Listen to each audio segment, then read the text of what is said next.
जिल्ह्याची खबरबात या बातमीपत्राचे प्रायोजक आहेत Mac Care super speciality hospital Ahmednagar.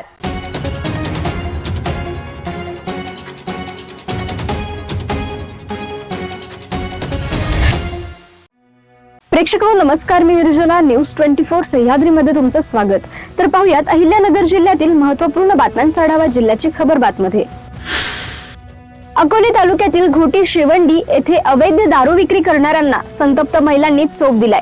बुधवारी सकाळी शिवंडी फाट्यावर 2 संशयितांना महिलांनी व ग्रामस्थांनी पकडले। या घटनेची माहिती मिळताच राजूर पोलिसांनी तात्काळ घटनास्थळी धाव घेतली। अशोक चौधरी याला यावेळी ताब्यात घेण्यात आले, तर दुसरा संशयित कुंडलिक गांभीरे हा पळून गेलाय।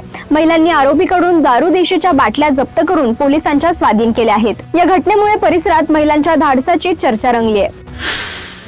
पाथर्डी तालुक्यातील भालगाव येथील कासोळे वस्तीवर डेंग्यूचा धोका निर्माण झाल्याचं चित्र समोर आलं असून येथे 6 डेंग्यू संशयित रुग्ण आढळून आले आहेत। या रुग्णांचे रक्त नमुने पुढील तपासणीसाठी पुणे येथील प्रयोगशाळेत पाठवण्यात आले असल्याची माहिती तालुका आरोग्य अधिकारी डॉक्टर भगवान दराडे यांनी दिली आहे। यामुळे आरोग्य विभाग सतर्क झाला असून घरोघरी तपासणी मोहीम सुरू आहे।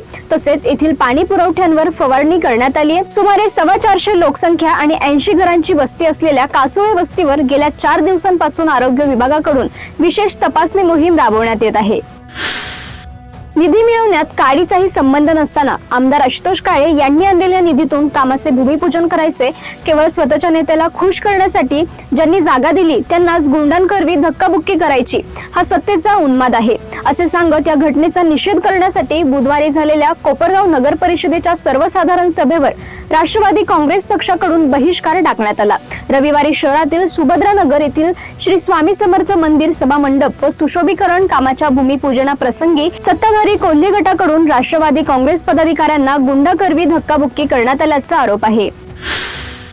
बेलापूर सब स्टेशन अंतर्गतच्या वीज वितरणाचा बोजवारा उडाला आहे। दररोज कोणत्या न कोणत्या कारणाने वीज पुरवठा खंडित होत आहे। ऐन उन्हाळ्यात विजेचा लपंडाव सुरू असल्याने बेलापूर पंचक्रोशीतील नागरिक, व्यावसायिक, व्यापारी त्रस्त झाले आहेत। परिणामी येत्या शनिवारपर्यंत वीज पुरवठा सुरळीत न झाल्यास तीव्र आंदोलन करू, नुकसान भरपाईसाठी न्यायालयात दावा दाखल करण्याचा इशारा देखील ग्रामस्थांनी दिलाय। ब्लॅकमेल करून महाविद्यालयातील तरुणीवर अत्याचार केला आणि खोटे मॅरेज सर्टिफिकेट तयार करून तिचे लग्नही मोडणाऱ्या तरुणाविरुद्ध तिच्या नातेवाईकांच्या तक्रारीवरून गुन्हा दाखल करण्यात आलाय। मकरंद संजय गोडगे असे आरोपीचं नाव आहे। पोलिसांनी सांगितले की एक तरुणी संगमनेर शहरातील एका महाविद्यालयात शिक्षण घेत होती। इंस्टाग्रामवर तिची गोडगेशी ओळख झाली। त्याचाच गैरफायदा घेत त्याने तरुणीसोबत फोटो काढले आणि व्हायरल करण्याची धमकी देत अत्याचार केलाय।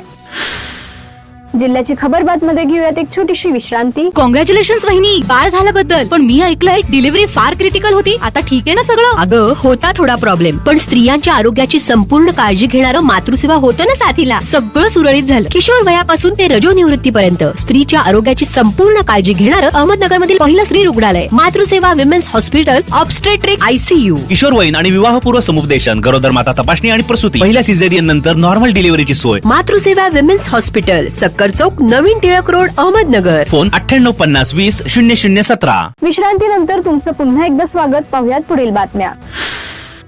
कोपरगाव तालुक्यातील दहिगाव बोलका येथे बंद घराचे कुलूप तोडून चोरट्यांनी रोख रक्कम, टीव्ही आणि DVR चोरून नेल्याची घटना बुधवारी सकाळी उघडकीस आली आहे। या प्रकरणी गुरुवारी श्वान पथक ठसे तज्ञांनी घटनास्थळी तपासणी केली। दहिगाव बोलका येथील रहिवासी प्रमोद भगवंतराव कुलकर्णी हे दिनांक 20 एप्रिल रोजी कुटुंबासमवेत बाहेर गावी गेले होते। याच संधीचा फायदा घेत चोरट्यांनी त्यांच्या घराच्या दरवाजाचे कुलूप तोडून आत प्रवेश केला आणि कपाटाची उचकापाचक करून 4000 रुपये रोख, LED टीव्ही, DVR असा एकूण 12000 रुपयांचा ऐवज घरफोडी करून चोरून नेलाय। चोरीची घटना 22 रोजी सकाळी उघडकीस आली। त्यानंतर प्रमोद कुलकर्णी यांचे भाऊ विलास कुलकर्णी यांनी कोपरगाव तालुका पोलीस ठाण्यात फिर्याद दिली। त्यावरून अज्ञात चोरट्यांविरुद्ध गुन्हा दाखल करण्यात आलाय। गुरुवारी श्वान पथक व ठसे तज्ञांचे पथक घटनास्थळी पोहोचले होते।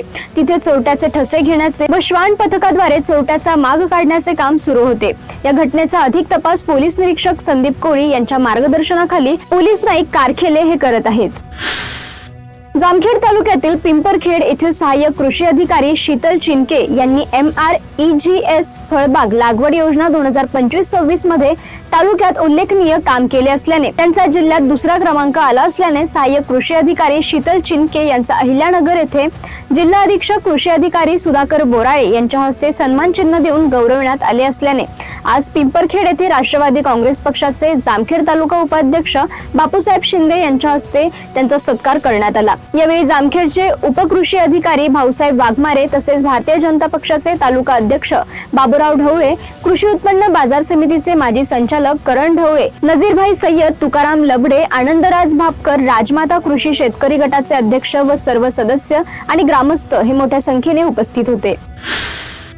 पारनेर तालुक्यातील पिंपळगाव रोढा येथील जिल्हा परिषद प्राथमिक शाळेतील शिक्षिका, गारगुंडी येथील रहिवासी उषा पोपट फापळे कुलट यांचा उष्माघातामुळे हृदयविकाराचा झटका आल्याने मृत्यू झाल्याचे टाकळी ढोकेश्वर ग्रामीण रुग्णालयाचे आरोग्य अधिकारी डॉक्टर ऋतुजा म्हस्के खिलारी यांनी सांगितले। मिळालेल्या माहितीनुसार फापाळे या दररोज प्रमाणे रविवारी गारगुंडी येथून दुचाकीवरून पिंपळगाव रोढा येथे शाळेत गेल्या होत्या। सध्या शाळा सकाळी भरत असल्याने दुपारी 12 वाजेच्या सुमारास शाळा सुटल्यानंतर त्या प्रखर उन्हातच परतीच्या प्रवासाला निघाल्या। घरी पोहोचल्यानंतर त्यांना अचानक अस्वस्थ वाटू लागले, अंगात अशक्तपणा, चक्कर येणे अशी लक्षणे दिसू लागल्याने त्यांना तातडीने कान्हूर पठार येथील खासगी रुग्णालयात नेण्यात आले। डॉक्टरांनी प्राथमिक तपासानंतर पुढील उपचारासाठी अहिल्यानगर येथे हलवण्याचा सल्ला दिला, मात्र प्रकृती झपाट्याने खालावत गेल्याने उपचार सुरू होण्यापूर्वीच त्यांचा मृत्यू झाला। नगर तालुक्यातील शेंडी बायपास व बुरुडगाव येथे 2 वेगवेगळ्या ठिकाणी घडलेल्या दुर्दैवी घटनांमध्ये पाण्यात बुडून 2 जणांचा मृत्यू झाल्याच्या घटना समोर आल्या आहेत। या घटनांमुळे परिसरात हळहळ व्यक्त केली जात आहे। दोन्ही घटनांमध्ये कोणताही संशयास्पद प्रकार आढळून आलेला नसून पाण्यात बुडाल्याने मृत्यू झाल्याचे प्राथमिक तपासात स्पष्ट झाले। संबंधित पोलीस ठाण्यांकडून पुढील तपास सुरू आहे। नगर तालुका पोलीस ठाण्याच्या हद्दीत चिचोंडी पाटील शिवारात भर दिवसा लुटमारीची धक्कादायक घटना घडली। दुचाकीवरून आलेल्या 2 अनोळखी इसमांनी ज्येष्ठ महिला व त्यांच्या सुनेवर काठीने व लाथाबुक्कींनी बेदम मारहाण केली। या हल्ल्यात महिलेला गंभीर दुखापत झाली असून दोघींनाही उपचारासाठी रुग्णालयात दाखल करण्यात आले। आरोपींनी सोन्याचे दागिने जबरदस्तीने हिसकावून घेत सुमारे 78,000चा ऐवज लुटलाय। या घटनेनंतर आरोपी पिंपळगावच्या दिशेने पसार झाले। या प्रकरणी पोलिसांनी गुन्हा दाखल करून आरोपींचा शोध सुरू आहे। जिल्ह्याची खबरबात मध्ये आपण इथेच थांबतोय, मात्र तुम्ही पाहत राहा न्यूज 24 सह्याद्री। जिल्ह्याची खबरबात या बातमीपत्राचे प्रायोजक होते Mac Care super speciality hospital Ahmednagar. शब्दांचं सामर्थ्य, विश्वसनीयतेची उंची, न्यूज 24 सह्याद्री।